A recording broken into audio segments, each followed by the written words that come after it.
উমরকে আল্লাহর দরবারে জিজ্ঞাসিত হতে হবে, আল্লাহর দরবারে হিসাব দেওয়ার জন্য দাঁড়াইতে হবে। কিন্তু তুমি খড়কুটায় এমন একজন ব্যক্তি, এমন একটা জিনিস, এমন একটা দ্রব্য, তোমার কোনো হিসাব নাই, তোমার কোনো নিকাশ নাই, আল্লাহর দরবারে তোমার দাঁড়াতে হবে না। সম্মানিত উপস্থিতি, এই জন্য আমলকে এমনভাবে সংশোধন করেন, আমলকে এমনভাবে গঠন করেন, আমলকে এমনভাবে সাজান, মৃত্যুর পরে যেন জান্নাত পেতে পারেন। বিশ্বাস করেন, এই জিন্দিগি 2 দিনের জিন্দিগি, আজকে আছেন কালকে নাই। এখান থেকে বাড়িতে যেতে পারবেন এমন গ্যারান্টি আমিও দিতে পারি না, আপনিও দিতে পারেন না। কি পারেন বলেন? আপনিও দিতে পারেন না, আমিও দিতে পারি না। মরণ আমাদের এতটা কাছে, মৃত্যু আমাদের এতটা কাছে, বুঝতেই পারবেন না। বাবা জীবিত, ছেলে নাই, নাতি জীবিত, ছেলে নাই, এরকম অনেক ঘটনা আছে, আছে না? এরকম অনেক ঘটনা আপনাদের চোখের সামনে ঘটে গিয়েছে। আজকে এইখানে যারা আমরা একত্রে বসেছি, একটু চিন্তা করি, একটু চিন্তা করি, আবার সামনে বছর এভাবে আমরা একত্রে বসতে পারবো, এরকম গ্যারান্টি দেওয়ার মতো কোনো মানুষ আছে বলেন? এরকম গ্যারান্টি দেওয়ার মতো কোনো মানুষ নাই। সম্মানিত উপস্থিতি, এই জন্য এই দুনিয়াটা ক্ষণস্থায়ী, দুনিয়াটা ক্ষণস্থায়ী। যারা দুনিয়াতে ইচ্ছা করলে থাকতে পারতেন, যারা দুনিয়াতে ইচ্ছা করলে হাজার হাজার দিন তারা বাঁচতে পারতেন, হাজার হাজার বছর তারা থাকতে পারতেন, তারা দুনিয়াতে থাকে নাই। এই দুনিয়ার সমস্ত সম্পদ আপনি আজকে ইন্তেকাল করে দেখেন, আজকে আপনি ইন্তেকাল করার পরে কালকে দেখবেন না আপনার সম্পদ ভাগাভাগি শুরু হয়ে গেছে, আপনার সম্পদ ভাগাভাগি শুরু হয়ে গেছে। এই জন্য আল্লাহ রাব্বুল আলামিন আমাদের সকলকেই আমলকে দুরুস্ত করার তৌফিক দিক, নিজের আমলকে সংশোধন করার তৌফিক দিক। যত মাহফিল আমরা শুনি না কেন, যত মাহফিল আমরা শুনি, হাজার হাজার মাহফিল আমরা শুনবো, যদি আমল না করতে পারি, একটা যদি আমলের নিয়াতে না শুনতে পারি, এর মাধ্যমে যদি আমার আমলকে সংশোধন না করতে পারি, ঠিক না করতে পারি, বলেন এই মাহফিল শোনার কোনো গুরুত্ব আছে?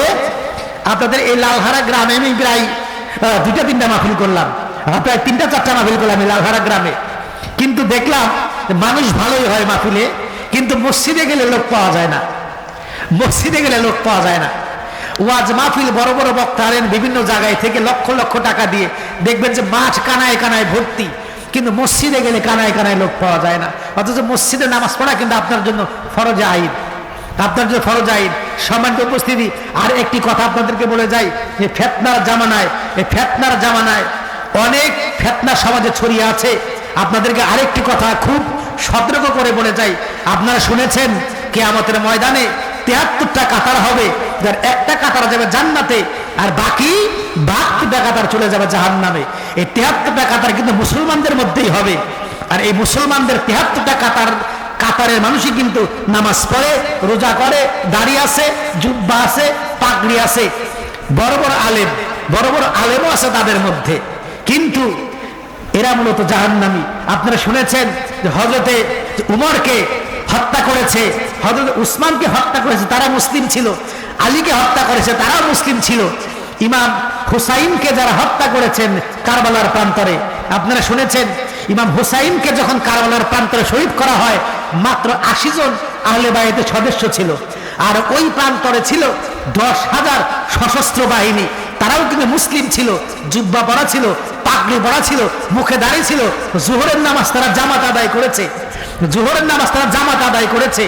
জামাত আদায় করার পরে হযরত হুসাইনের পরিবার সহকারে হত্যা করেছে।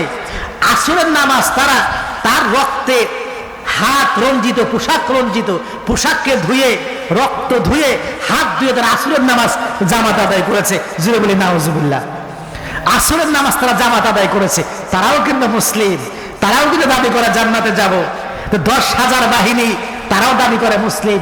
এই জন্য চিনতে হবে, মুসলিম চিনতে হবে, আপনার ইমান আকীদা কেমন ভাবে গঠন করতে হবে। আজকে অনেক জায়গায় দেখা যায় যে অলি বিদ্বেষী লোক পাওয়া যায়। আপনারা দেখবেন অলি বিদ্বেষী লোক, যারা অলিদের সোহবত পছন্দ করে না, আল্লাহর অলিদেরকে যারা পছন্দ করে না, অনেক আছে মিলাদ পছন্দ করে না, আছে না? আল্লাহ নবীর শান মান মর্যাদা তারা সহ্য করতে পারে না, সহ্য করতে পারে না। আমরা এদের থেকে আল্লাহ যেন আমাদেরকে দূরে রাখে, এদের থেকে আমাদেরকে আল্লাহ যেন দূরে রাখে। সব সময় অলিদের সহবতে নেক ব্যক্তিদের সংস্পর্শে থাকার চেষ্টা করবেন। আল্লাহ যেন সকলকেই নিজের আমল সংশোধন করার তৌফিক দেয়, সকলকে মূল লক্ষ্যে পৌঁছানোর তৌফিক দেয়, ইমান আমলকে মজবুত করার তৌফিক দেয়, আলেমদের সঙ্গে জুড়ে থাকার তৌফিক দেয়, আর প্রত্যেকটা সময় যেন একমাত্র আল্লাহর হকের প্রতি দৃষ্টি রাখার তৌফিক দেয়, নবীর আদর্শে আমাদের জীবন গঠন করার তৌফিক দেয়। সকলে বলে আমিন। ওয়া আখিরু দাওয়ানা আলহামদুলিল্লাহি রাব্বিল আলামিন। আসসালামু আলাইকুম ওয়া রাহমাতুল্লাহি ওয়া বারাকাতুহু।